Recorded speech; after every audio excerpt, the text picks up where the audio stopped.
Hey friends, welcome back to Intentional Motherhood. I'm your host, Kelsey Red, a mental health counselor turned stay-at-home mom with 4 young, active little kids. And I am so glad you're here today because this episode is going to be one of those game changer moments for you, because we're going to talk about something that might not be on your radar just yet. But once you understand it, it's going to shift the way you look at your child's behavior, their meltdown, and even their play. Today, we're diving deep into the vestibular system. And if you're thinking, the what now?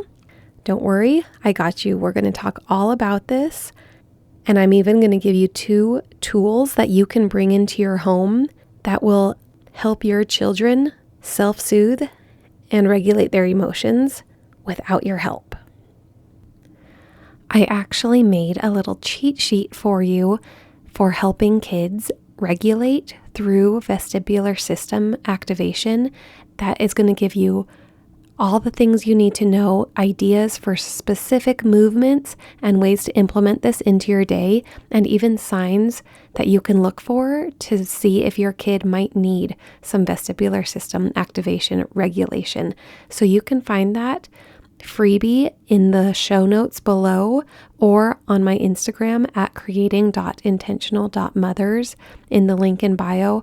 All of my free guides and freebies will be there, but go ahead and click on that, download it. It'll come straight to your email so you can have that at your fingertips to keep this on the top of your mind. Let's get started.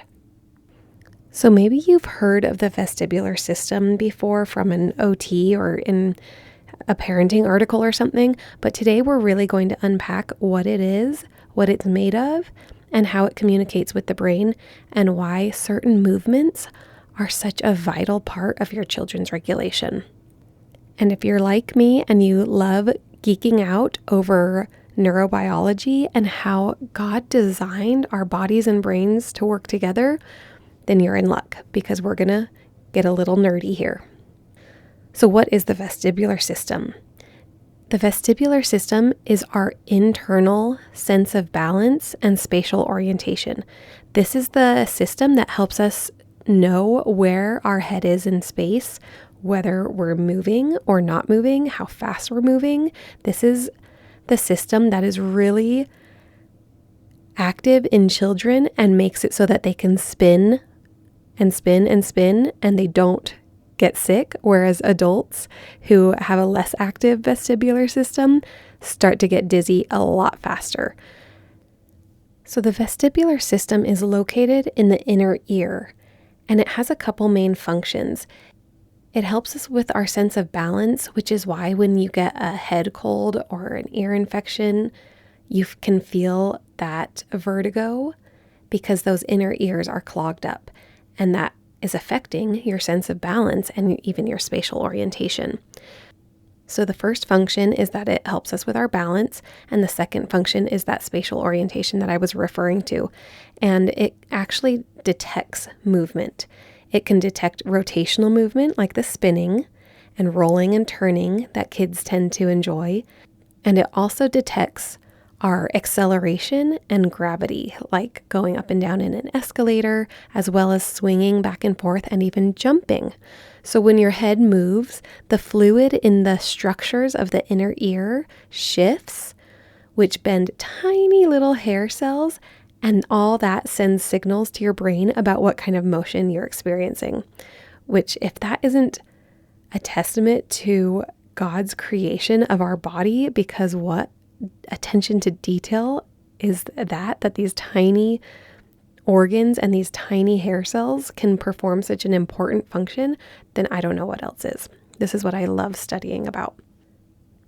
So the vestibular system isn't just about the balance and the detection of where you are in space.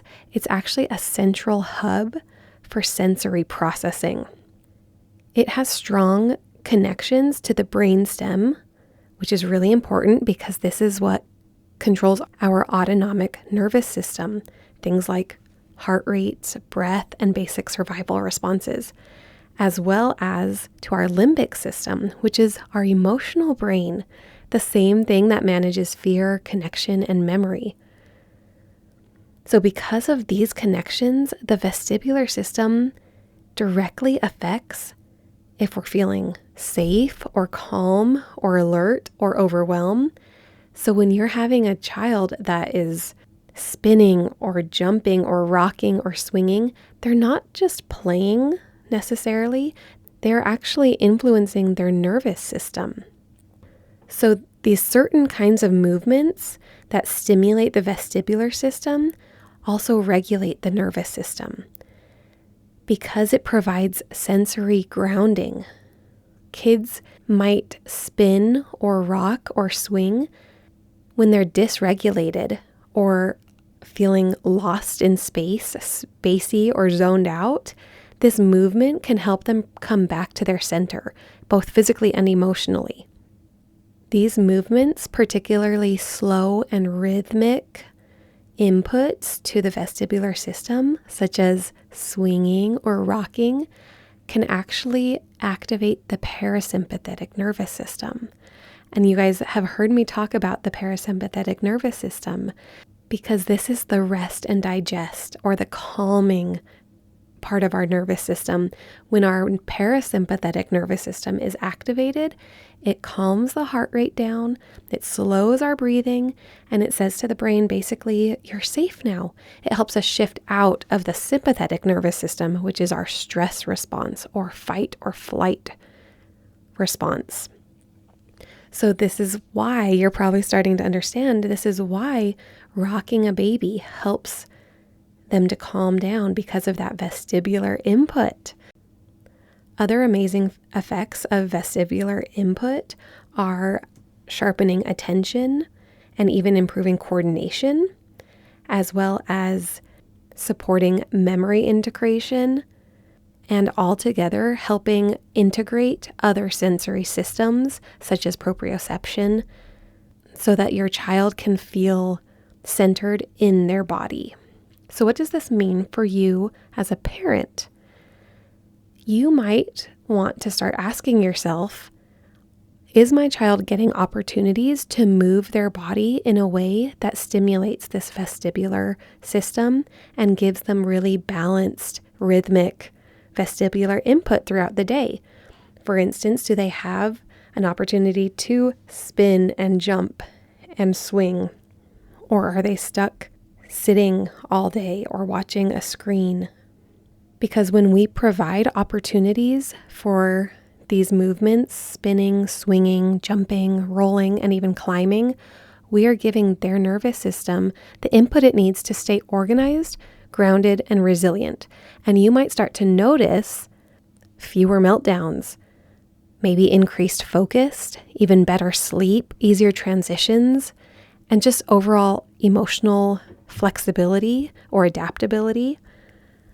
And kids, this is the part I love the most. Kids intuitively know this. We see kids loving to roll down hills or just spin in circles for no other reason other than spinning, jumping on a trampoline, right? Kids love this. And I feel like we need to trust our children's instinctual understanding of their needs so that they can regulate themselves. So here are the 2 tools that I'm going to encourage you to find access to so that you can encourage this kind of self-regulation and self-soothing with your children. First is a swing. We have a little hammock swing that we just have screwed into our ceiling so that our kids have an opportunity to go sit in that swing, and it can spin and it can just swing.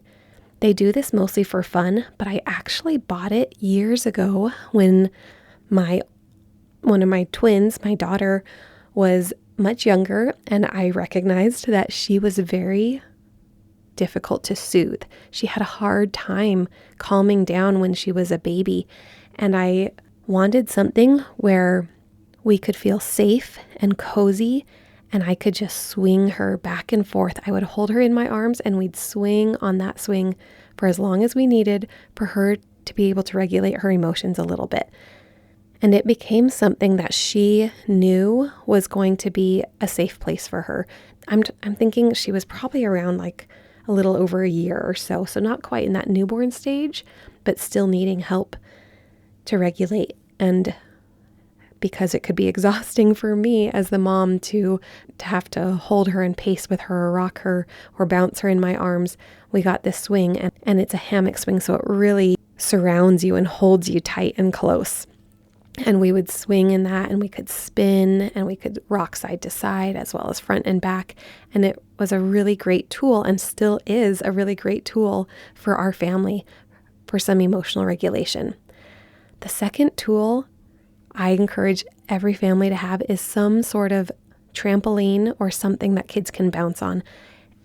We have a big trampoline in our backyard, and our whole family loves it all the time. But you could also just have a little mini trampoline or something else small that kids can bounce on that you can encourage them to bounce on. We're always telling our kids, don't jump on the couch, don't jump on the bed. Well, let's make sure they have something to bounce on, so we can say, go over to the little trampoline and bounce your little heart out until you're regulated. I use these two tools in different situations. When a kid is having an emotional breakdown, it seems to me that they need more of that slow, rhythmic movement of the swing to help them just calm down and regulate. Whereas when my kids are bouncing off the wall or getting aggressive and crazy and wild, that's when I usually send them out to the trampoline outside and say, go jump. Sometimes we even send them on missions and say, go do 100 jumps and then come back in, and we can work on the chore that you're resisting or whatever it is. And that seems to help them activate their regulation and come back ready to engage with a little bit more attention and focus than they had before. So if your child is bouncing off the walls or spiraling into overstimulation or overwhelm, it may not always be a discipline issue. It may actually be a vestibular need. And once you see that, once you start to meet their need for movement instead of resisting it, your whole parenting lens shifts. It's not necessarily about doing more. It's not about controlling more. Sometimes it's just about understanding more and understanding that kids have intuitive understanding of what they need.